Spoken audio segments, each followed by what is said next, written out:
News18 ಕನ್ನಡದ digital ಕಂಟೆಂಟ್ಗೆ ಸ್ವಾಗತ. ನಾನು ಚಂದ್ರಕಾಂತ್ ಸುಗಂಧಿ.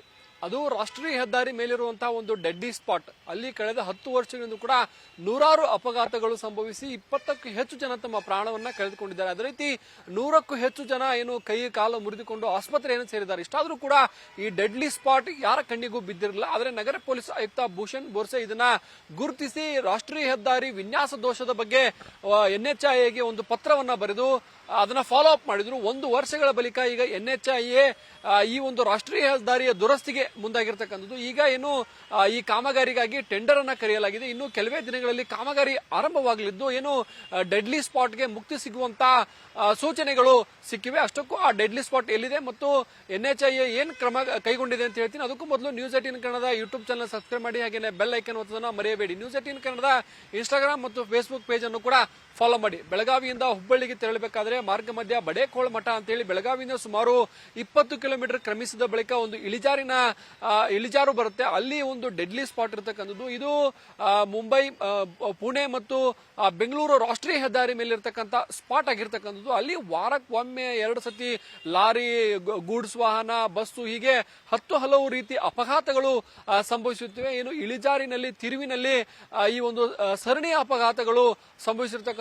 ಅನೇಕ ಸಂದರ್ಭಗಳಲ್ಲಿ ಇಲ್ಲಿ ಏನು ಟ್ರಾಫಿಕ್ ಜಾಮ್ ಆಗುತ್ತೆ, ನೂರಾರು ವಾಹನಗಳು ರಾಷ್ಟ್ರೀಯ ಹೆದ್ದಾರಿಯಲ್ಲಿ ನಿಂತುಕೊಳ್ಳುತ್ತೆ. ಯಾಕೆ ಹೀಗಾಗುತ್ತೆ ಮತ್ತು ಪದೇ ಪದೇ ಒಂದೇ ಸ್ಥಳದಲ್ಲಿ ಅಪಘಾತ ಆಗಕ್ಕೆ ಕಾರಣ ಏನು ಅನ್ನೋದ್ರ ಬಗ್ಗೆ ನಗರ ಪೊಲೀಸ್ ಆಯುಕ್ತ ಭೂಷಣ್ ಬೋರ್ಸೆ ಒಂದು ಮಾಹಿತಿಯನ್ನು ಸಂಗ್ರಹಿಸ್ತಾರೆ. ಇಲ್ಲಿ ಆದಂತ ಅಪಘಾತಗಳೆಷ್ಟು ಮತ್ತು ಗಾಯಗೊಂಡವರೆಷ್ಟು, ಮೃತಪಟ್ಟವರೆಷ್ಟು ಮತ್ತು ಅಪಘಾತ ಆಗಕ್ಕೆ ಕಾರಣ ಏನು ಅನ್ನೋದ್ರ ಬಗ್ಗೆ ಒಂದು ಕೂಲಂಕುಷವಾಗಿ ಒಂದು ತನಿಖೆ ನಡೆಸ್ತಾರೆ. ಬಳಿಕ ಒಂದು 12-13 ವರ್ಷಗಳಲ್ಲಿ ಸುಮಾರು 140ಕ್ಕೂ ಹೆಚ್ಚು ಅಪಘಾತಗಳು ಅಲ್ಲಿ ಸಂಭವಿಸಿರ್ತಕ್ಕಂಥದ್ದು. ಏನು 20ಕ್ಕೂ ಹೆಚ್ಚು ಜನ ಪ್ರಾಣವನ್ನು ಕಳೆದುಕೊಂಡಿದ್ದಾರೆ. ಅದೇ ರೀತಿ 100ಕ್ಕೂ ಹೆಚ್ಚು ಜನರಿಗೆ ಗಾಯ ಆಗಿದೆ ಮತ್ತು ಅನೇಕ ಗೂಡ್ಸ್ ವಾಹನಗಳು ಹಾಳಾಗಿರ್ತಕ್ಕಂಥದ್ದು. ಮತ್ತು ಏನು ಬೆಂಗಳೂರು, ಪುಣೆ ಸಂಚರಿಸುವಂತಹ ಏನು ಅನೇಕ ವಾಹನ ಮಾಲೀಕರಿದ್ದಾರೆ, ಅವ್ರಿಗೂ ಕೂಡ ಈ ಒಂದು ಡೆಡ್ಲಿ ಸ್ಪಾಟ್ ನಿಂದ ಸಾಕಷ್ಟು ಸಮಸ್ಯೆ ಆಗಿದೆ ಅಂತಕ್ಕಂಥದ್ದು ಬೆಳಕಿಗೆ ಬರುತ್ತೆ.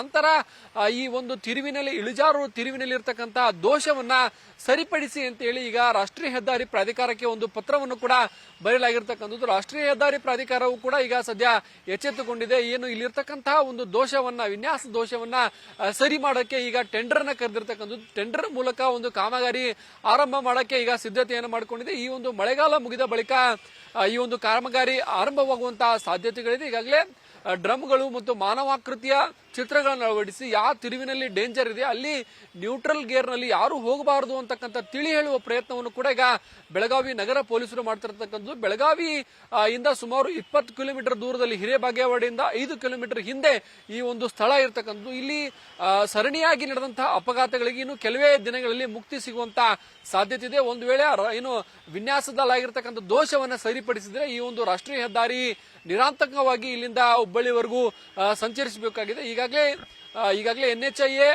ಈ ಒಂದು ಕ್ರಮಕ್ಕೆ ಮುಂದಾಗಿರ್ತಕ್ಕಂಥದ್ದು. ಈ ಬಾರಿ ಮಳೆಗಾಲದಲ್ಲಿ ಒಂದೇ ವಾರದಲ್ಲಿ 10ಕ್ಕೂ ಹೆಚ್ಚು ಅಪಘಾತಗಳು ಅದೇ ಜಾಗದಲ್ಲಿ ನಡೆದಿರ್ತಕ್ಕಂಥದ್ದು.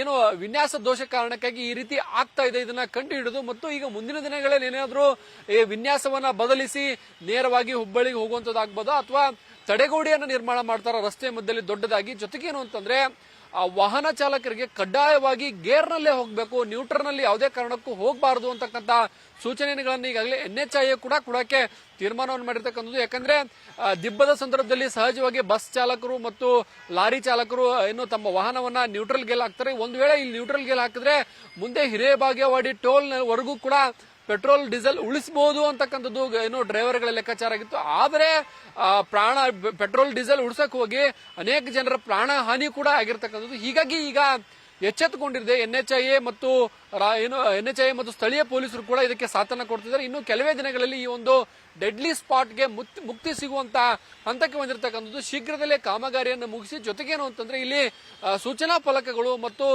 ಜಾಗೃತಿ ಫಲಕಗಳು ಹಾಕಬೇಕಾದಂತ ಅನಿವಾರ್ಯತೆ ಈಗ ಸದ್ಯ ಸೃಷ್ಟಿಯಾಗಿರ್ತಕ್ಕಂಥದ್ದು. ನಿರ್ಭೀತ, ನಿಷ್ಪಕ್ಷಪಾತ, ವಿಶ್ವಾಸಾರ್ಹ ಸುದ್ದಿಗಳಿಗೆ ಮತ್ತೊಂದು ಹೆಸರಾಗಿರುವ ನ್ಯೂಸ್18 ಕನ್ನಡ ಈಗ ಆಪ್ನಲ್ಲೂ ಲಭ್ಯವಿದೆ. ದಯವಿಟ್ಟು ಇಲ್ಲಿರುವ QR ಕೋಡ್ ಅನ್ನು ಸ್ಕ್ಯಾನ್ ಮಾಡಿಕೊಂಡು ಆಪ್ ಡೌನ್ಲೋಡ್ ಮಾಡೋದಕ್ಕೆ ಮರಿಬೇಡಿ. ನಿಮ್ಮ ಬೆಂಬಲ ಹೀಗೆ ಸದಾ ನಮ್ಮೊಂದಿಗಿರಲಿ. ಧನ್ಯವಾದ.